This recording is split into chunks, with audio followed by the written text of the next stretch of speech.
Hello, everyone. I'm Stephen West. This is Philosophize This. Thanks to the people that do all the things that support the show. So last episode was all about the importance of participating in a democracy, taking responsibility, having the sometimes tough conversations with each other that eventually make up the norms of the societies we live in. And if you wanted an example of one of these norms, a social ideal that Sandel thinks we'd benefit a lot from if we talked about it more, how about an ideal that drives the way we think about a lot of things in Western culture? That what we should be aiming for is a society based on the concept of a meritocracy, or a system where the rewards of a society are distributed based on who's the most talented, who works the hardest, and who's the most qualified for the job. In a true meritocracy, you could say, talented, hardworking, qualified people would be the ones that are the most socially rewarded. Everybody knows this is a common way that people wish our societies could be set up, and Michael Sandel, in his 2020 book called The Tyranny of Merit, is going to question whether that's actually a good way to be giving recognition in a society. And before we get into his critique, one thing needs to be acknowledged here right at the start, I think. Well, I guess a question that needs to be asked here is, why would anybody want to do it in a different way? Why would anybody want the incentives of their society set up in any way that doesn't primarily reward these people? I mean, when I need a heart surgery, for example, I want the best possible surgeon you can find. I don't want some man or woman that they've seen every episode of Grey's Anatomy, or MASH. As Sandel says, when you're on a flight, you want the pilot that's the most qualified to be flying the plane. I mean, seriously, what else are people really even making a case for here? We don't want a society where people are incentivized to sit on the couch all day, complain, and then expect to get the same outcomes as everyone else. Nobody wants a society like that. We need people doing great things. Everybody benefits when people provide value to the world.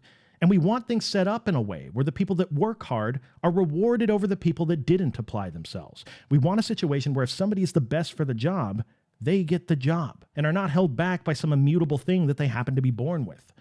I mean, we've seen nepotism and prejudice be the selection method throughout history.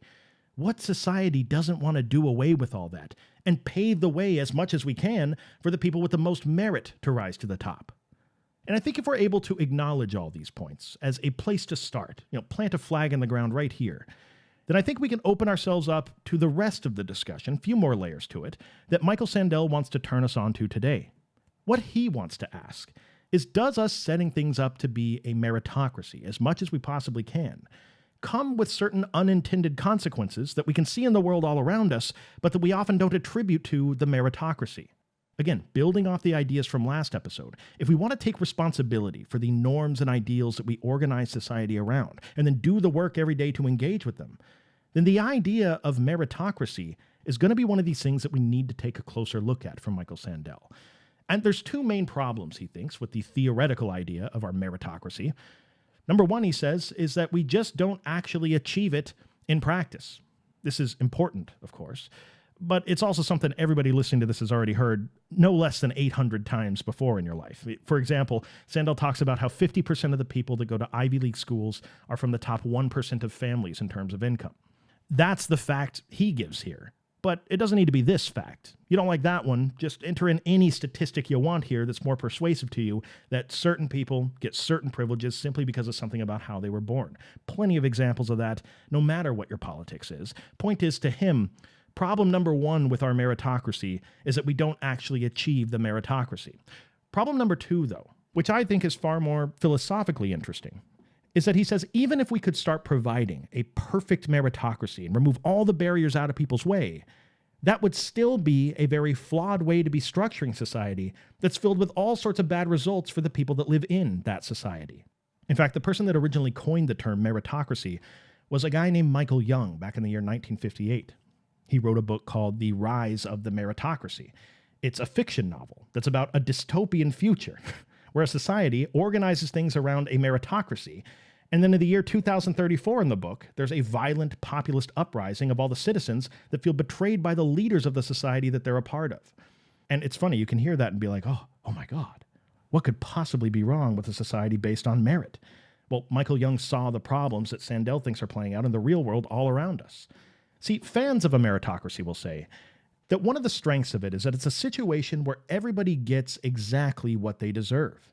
And then maybe more importantly, everybody feels like they got exactly what they deserved. So one version of that is that a young, smart, talented, hardworking, motivated person will do great things, and society will benefit from their work. And they will be compensated well for doing those things. Everyone will give them a ton of social recognition, and these successful people will feel like everything that they got in life is something that they deserve. I worked hard. I was smart. I deserve all the things that I have because it was me doing the things that got them. But the flip side of that, Sandel says, is that in other cases where tons of people are struggling, for whatever reason they might be struggling, those people in this same method of determining social value are also left to feel like they got exactly what they deserved. Which would be fine if individual effort and talent were the only factors that determine whether somebody's doing good or not. But unfortunately, in the world we live in, there's a lot of other factors that just fall outside the control of what a single person can wake up and have an effect on with their daily effort. For the sake of an example that I think Sandel wouldn't object to here, take the difference between income levels relative to cost of living between the years 1980 and 2024. This 44-year time span, by the way, that no doubt is going to go down in history as a pretty unique period of change. By the way, I originally saw this example on a random YouTube short a few weeks ago. Don't know who it was. It was one of these big channels where they do cost of living comparisons. Anyway, I thought it was a great comparison of pre- and post-neoliberalism. Anyway, in 1980, in the United States where I live, for example, federal minimum wage was at $3.10 per hour, and the average apartment rental back then was between $250 and $300 per month. Which means if you worked 40 hours a week for 4 weeks, your take-home pay would be $496, which means that your apartment rental, if it was $250 a month, would be about 50% of your pay. Fast forward to 2024, past this period of neoliberal, get the government out of my way, globalized market fundamentalism, and the federal minimum wage today is $7.25 an hour, with the average apartment cost being $1,713 a month. Now, if you worked 40 hours a week at $7.25 an hour, all the money that you make in a month, if you didn't eat or do anything else with it, all of it, wouldn't be enough to afford this apartment. So then you consider states like Washington that have mandated a minimum wage increase to $15 an hour a few years ago, and it's going to keep rising up for the next 5-10 years. It's nice of them. And you'll hear people that are a little older that used to make $20 an hour back in 2003, and they'll hear that and they'll go, man, I cannot believe what these delivery drivers expect to be getting paid these days. What are they? They driving a Lamborghini when they go to pick up my loaded baked potato fries? At least my baked potato fries will be warm when they get here, right? No, $15 an hour, 40 hours a week, makes your take home at the end of the month $2,400 before taxes. Now compare that to the $1,713 you need to get an apartment, and that would be 71% of your monthly income. So then you say, okay, come on though. Who can really expect to be able to rent an apartment simply with a minimum wage job anyway? Shelter like that is a privilege, not a right. Well, okay, let's look at college graduates then. Out of school, they start out averaging $24 an hour, which makes their monthly take-home around $3,800 a month before taxes. Compare that to the $1,713 cost of an apartment, that would be 45% of their monthly income. In other words, a college graduate today has about a 5% better situation than the person making the federal minimum wage did back in 1980. Hopefully the intent here is clear. It's not to say that there are no other factors to these numbers here. The point is to illustrate how there are things other than individual effort that determine whether someone's struggling or not. And there are often things that individuals have no control over. Macroeconomic factors like inflation, wage stagnation, jobs being sent elsewhere, growing inequality in general. There's historical factors too, like the events of the world that dictate many of the opportunities and challenges that your specific generation will have to deal with. More than that, there's the way your particular historical moment is going to prioritize your skills. Like if you're a person listening to this and you have a really high IQ and you get paid a lot because you have a job that requires a high IQ and you found a way within this current setup to make all that happen, yes, you have a skill that is highly valued in this world right now. But you also know that at another level, if you were born into a different society 1,000 years ago, you'd likely just be the highest IQ person pushing a plow, looking for pattern recognition in how your pet cockroach moves around in the box you keep them in. See, from macroeconomics to historical factors to even biological facts about a person, these things all play an undeniable role in how someone may be struggling in life. And when you ignore the importance of these in determining where people end up, and you replace it instead with this attitude towards people that everybody's getting exactly what they deserve, all sorts of ways of thinking about things stem out of this that you wouldn't necessarily expect. For example, in this meritocratic setup, as he calls it, to Michael Sandel, people are more skeptical towards public assistance as a thing that we need to be providing. After all, if the reason you can't afford your own house is just because you're a loser that made bad decisions getting the wrong degree, or you're not side hustling enough to make more money, then why do my tax dollars got to pay to fix your situation? You go out and fix it. Another thing this leads to, he thinks, is a situation where our society flatters the successful people in it and humiliates the unsuccessful. He says this because, again, it tells successful people that you're the reason for all your success, and you don't have to consider all the factors outside of your control that made your situation a pretty fortunate one. And then again, for the unsuccessful, you too are the reason for your lack of success, and you really shouldn't be sitting around complaining about these outside factors. Nobody cares. Nobody needs to come and rescue you. You just need to work harder and overcome these things like everybody else does. In other words, this is an attitude towards each other that is corrosive to a society. In fact, more than that to Michael Sandel, it's corrosive to the common good that we talked about last episode, our ability to have the conversations that are going to make our society into something that we all want to live in. It's corrosive in a few different ways. One, it makes it so that we don't focus on the bad economic policy that got us into the situation we're in if people are struggling. When we fail to have substantive conversations about how politicians and economists made huge mistakes a couple decades ago that have led to this place, and instead we just blame the people who are struggling for not working hard enough, all that does is leave these people in a place where they become humiliated and resentful. Because from their perspective, all they've done is go to school, get a degree, and do everything society told them to do. They followed the recipe, and now they're being told they can't afford to function in the world. What, because they lack the willpower to start a side hustle and what little time they have off already? Is that the kind of society that we would want to collectively design if we were drawing it up in a brainstorming session? I think most people would say no. And Michael Sandel says this anger and resentment from the people being sent this message, that they're the problem when it comes to why their life has gotten worse in recent years. Make no mistake, this anger is what has created the recent rise of populism all across the political landscape in the last 10 years or so. See, if populism is usually grassroots political movement that's centered around a distaste for some elite group who people generally think are hurting them in some way, then as we talked about in one of the Zizek episodes, big pieces of both the modern left and the right would have to say that that's a pretty accurate description of them. And the meritocratic ways of thinking that produce this resentment, where people feel as though elites are out of touch and don't appreciate anything that they provide to the world, for Michael Sandel, this allows for populist candidates to swoop in and take advantage of this resentment by promising that everything you're upset about with the elites, well, I'm not one of those elites, and trust me, I'm going to fix everything by getting rid of them. As a quick detour here, it's interesting to consider where Sandel says this all comes from in the history of philosophy. As he puts it, where did this idea that merit is connected to deservedness even come from? And he says, interestingly, in the Western world, the specific way that we think about it may come originally from conversations we used to have about God and salvation. The quick version of this is that there used to be a problem in the philosophy of Christianity, where the question was, do I go to heaven if I'm a good person?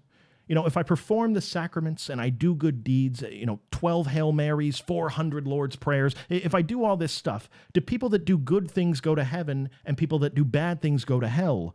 Or does God have the ability to let me into heaven whether I do any of this stuff or not? It may seem like a weird question on the surface, but it actually has pretty big implications for people who are Christians. And if you're not Christian, don't worry about it. Just treat it like it's the trolley car problem.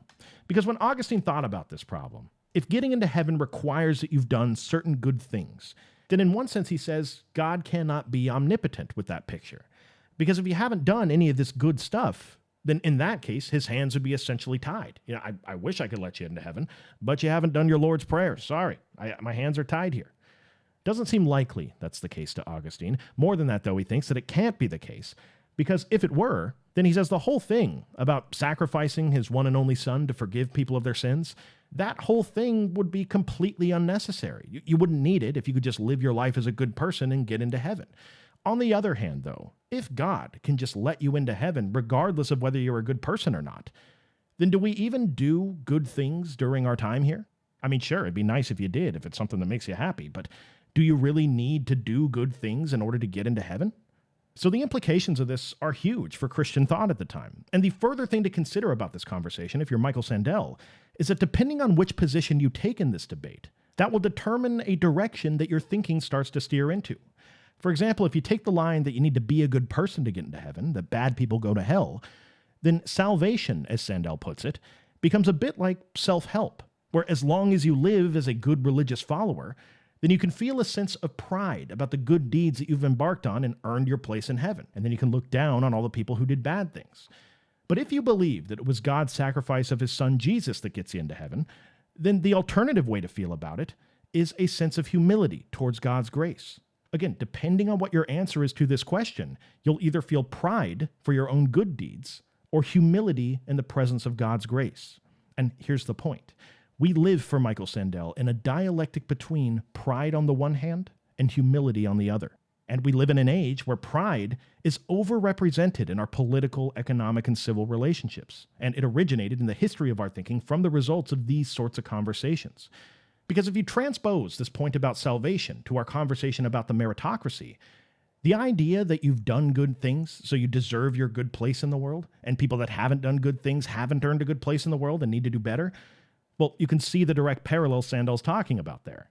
On the other side of this too, you can see how the acknowledgement of outside forces that you as an individual really have no control over, acknowledging how much of those have played into the exact spot that you're at in life, that's a type of humility that people who are doing well in the world that think it's all because of them might benefit from exploring a bit more in their worldview. So to tie the first part of Sandel's points together here and put it into a neat single-sentence version of this, it's not that a meritocracy is bad because we shouldn't be compensating people or appreciating them if they do something valuable. Meritocratic thinking over-indexes the way people look at the world on the pride end of this pride versus humility dialectic. And to Michael Sandel, that is corrosive to society and the common good. And as you'll see throughout the rest of the episode here, there are so many examples of the corrections he thinks we should be making that are going to be centered around the main civic virtue he thinks we're in dire need of in the Western world right now, and that is more humility. Michael Sandel has said that the biggest inequality that exists between people today is not when it comes to purchasing power, although that is important, don't get him wrong, but he'd say the bigger inequality that people face is the one of social recognition or social esteem. It's worth asking the question, if we're going to examine the norms that make up the society we're a part of, what is it that makes someone valuable to the society that they're in?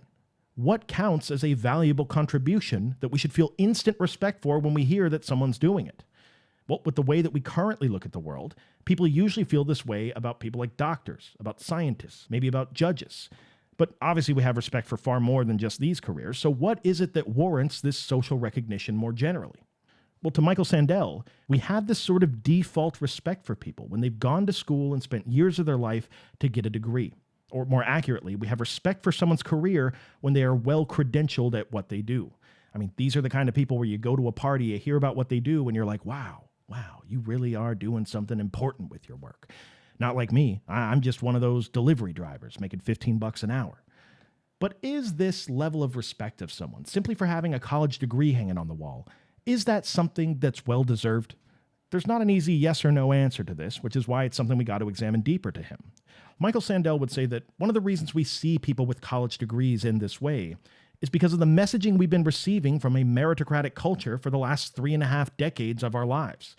Bill Clinton, he says, way back in the 90s, told everyone when he was pushing school that what you earn will depend on what you learn. This is the tagline back in the 90s. Actually, it was one of Clinton's chief advisors, Dr. Seuss, that came up with that one. You know that guy wasn't actually a doctor, by the way? And to Sandel's point, why would he have said that he was a doctor when he wasn't? Well, it was because of all this unquestionable recognition that we give to people that are credentialed. But in all seriousness, back in the 90s, this was the tagline. And for Michael Sandel, what this was a meritocratic workaround of the situation we talked about before, where bad economic policy produces uncertain economic times for people. And instead of dealing with that directly as a way to safeguard against it, politicians, teachers, parents, everybody told everybody that if you want to make it in the world, what you do is you go to school, you get credentialed, you make your resume into something that when people see it, they just have a coronary, they fall over. In other words, to Michael Sandel, becoming a valuable member of society has become essentially to go to a college and get a certificate to hang on your wall that then arms you to engage in what he calls meritocratic warfare. But not only is it not the case anymore that you go to school and you get a degree and you're set for life in whatever field you got the degree in, but this whole message that we send to people en masse, what he calls the rhetoric of rising, it comes with certain unintended consequences as well. We start to view the entire concept of education in our societies as just a way for people to acquire credentials so they can get paid in the world. Economic justice then becomes about making sure there's no barriers in the way of people being able to get these credentials so that they can then enter into a lifetime of meritocratic warfare with all the other people. With the sheer numbers of people that are going to college and the instant judgment you get if you say you're not going to go to college, the whole thing starts to not feel like education anymore, but more like a private industry that's been heavily subsidized by government funding and political propaganda for the last 35 years.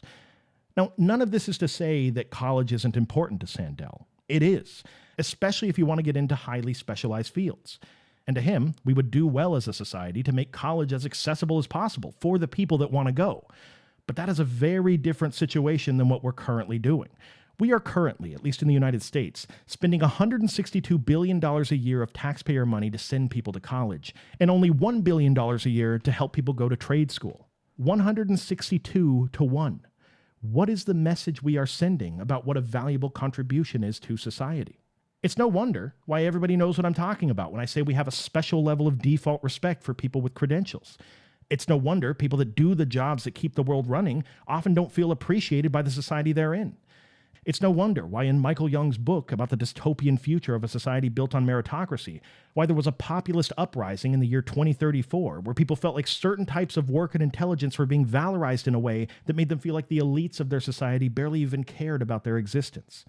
So the takeaway from all this is that education becomes one of the unexpected casualties of the meritocracy for Michael Sandel. He thinks collectively it would be really good for us to rethink the way we see education from the ground up, maybe to reform it in a way where instead of it being focused so much on giving people credentials, maybe we focus more on producing the types of people we need to maintain a society that can solve its own problems. We need better education about civic virtue. We need better teaching of how to engage in a real way with the issues of your day. We need to teach a type of practical wisdom that's invaluable for being able to manage families and communities. And we also need to be making education something that teaches our future citizens how to love the process of learning, not to just learn this thing today so that maybe you'll get a promotion tomorrow. These are the things that are missing from our education system. And in keeping with our conversation from last episode, it is our job to make these things a priority moving forward. But how am I supposed to change the education system, Michael Sandel? What, am I supposed to take over the classrooms and scream at all the children? You all need more practical wisdom in your life. Well, no, the answer is through voting, which directly connects to another unexpected casualty of the meritocracy, if you're Michael Sandel. That is, the way we see people that represent us in government. To put it briefly, when you look at the numbers, we are extremely biased towards electing people that have these special credentials hanging on the wall. I mean, can you imagine voting for a president or a prime minister or a city council member that didn't even graduate college? On one hand, it can seem ridiculous to do that. But on the other hand, knowing that a lot of people's college experience hasn't exactly been focused on the purest form of education for the last 40 years, and thinking about whether a president or a prime minister, once they're elected, are they really solving some problem that's going on in a community by pulling something out of political science class from 25 years ago? No, what skills are they using to get the job done there? Well, likely to Sandel, the kind of civic virtue, practical wisdom, and leadership that we should be teaching kids more in school. In other words, it's not the degree that's hanging on the wall. And until we stop electing people simply because they can recite platitudes about the economy while handing out photocopies of their resume, we will never get to a place where we move beyond the meritocratic thinking that has led us to the place we're in. This idea that you're not worthy of respect or that your job is just not important if you don't have a degree, this has to go for Michael Sandel. One, it's just not true. Two, again, if you were examining the social norms of your society and tending to the care of the society you live in, it's a horrible social norm to have that does nothing but make most people that do most jobs feel unimportant. It's toxic to the way that we see each other. In fact, Sandel thinks that in his country of the United States, what the Democratic Party used to represent was the life of working class people. But now he says both parties have bought into this meritocratic nonsense that makes them parties of elitist thinking, where you're either well-credentialed in a certain type of work or you're unimportant. If you wanted some ways to move forward with all this, to Sandel, it comes down to two main things we need to focus on. We need to first collectively understand that individual upward mobility can never fully account for all the factors that lead to inequality. And second, we need a political project that has at the center of its focus the restoration of the dignity of work. COVID taught us a little bit about how important frontline workers are, But it's not enough. We need a new awareness campaign connected to actual policy decisions that has the workers that make our societies even possible at the center of the consideration of the movement. Sandel thinks that the political actors that manage to do that in an authentic way are going to be massively successful. And again, maybe part of the solution in some places will be electing people locally that are truly from these types of positions, people who therefore draw on a different kind of wisdom from people that actually know what's going on. So, as you can see, these ways to move forward for Sandel are not going to be things that involve overthrowing the broken capitalist system altogether. This is more of a communitarian approach, a shifting in the way that we think about each other. It has almost a spiritual component to it at times as well for Michael Sandel, and it comes from bringing people a renewed awareness of their position within a society. See, the team freedom approach that we talked about last episode, it highly values the protection of individual preferences. Just stay out of my way and let me do what I want to do. But the problem with having that much of an individual focus is that the people that live in societies like that often just assume that the common good, what's best for everyone, is just the sum total of everyone's individual preferences.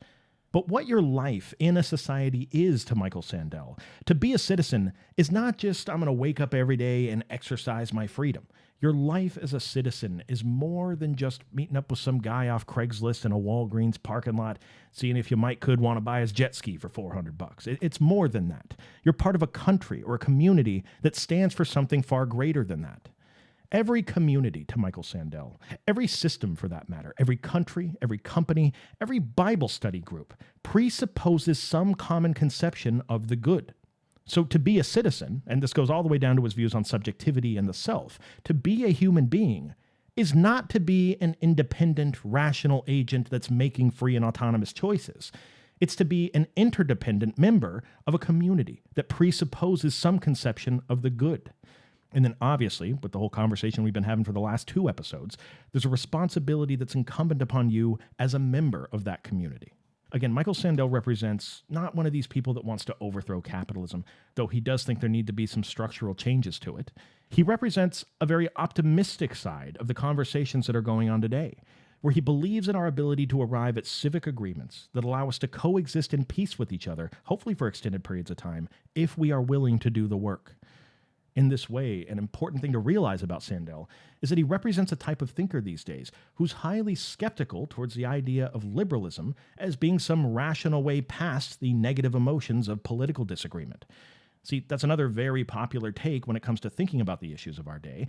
There's a lot of thinkers that believe that some of the central tasks that things like liberalism, communism, or socialism are trying to accomplish are just missing something important about what the challenges are that we're really facing in politics. That each one of those strategies, this person will say, tries to come up with some grand mechanism that's going to remove the negative emotions from human beings organizing themselves. In communism, you could say, it's about removing the class struggle that causes so many problems. In liberalism, you could say, it's about using rationality and science to arrive at a sort of objective consensus that makes disagreeing with things seem impossible. All of these and more, this person might say, are just ways of trying to avoid the inevitable, that human beings will disagree. And it will be a messy business when they do disagree. But maybe that's what society needs to move forward. And that maybe the path forward shouldn't be about trying to remove political disagreement, but maybe the whole task of politics should be far more focused on channeling this disagreement in a way that is productive. The work of Chantal Mouffe and her concept of agonism comes to mind, which could be coming up soon on this podcast if it's something that you guys want to hear about. Anyway, as always, for those of you out there who get it, thanks for getting it. If you've been listening to this show for years, you know this podcast is not a soapbox for my own political beliefs, and it never will be. The goal, what I'm always trying to do, is to make these ideas more accessible to people because I have an enormous amount of respect for these thinkers and the value they provide to the world. And I remember working at a warehouse doing manual labor every day, wishing that I had a podcast like this to listen to. And I get it. It can be frustrating if you don't like one of these ideas that you hear. Who do you yell at about it other than the host of the show who's clearly trying to indoctrinate people to be just like him? I just will never be that. And I'm sorry there's not a clearer person to yell at sometimes, I guess. But if you like what we're going for here, thanks for making a show like this possible. Patreon.com/philosophize this. And as always, thank you for listening. I'll talk to you next time.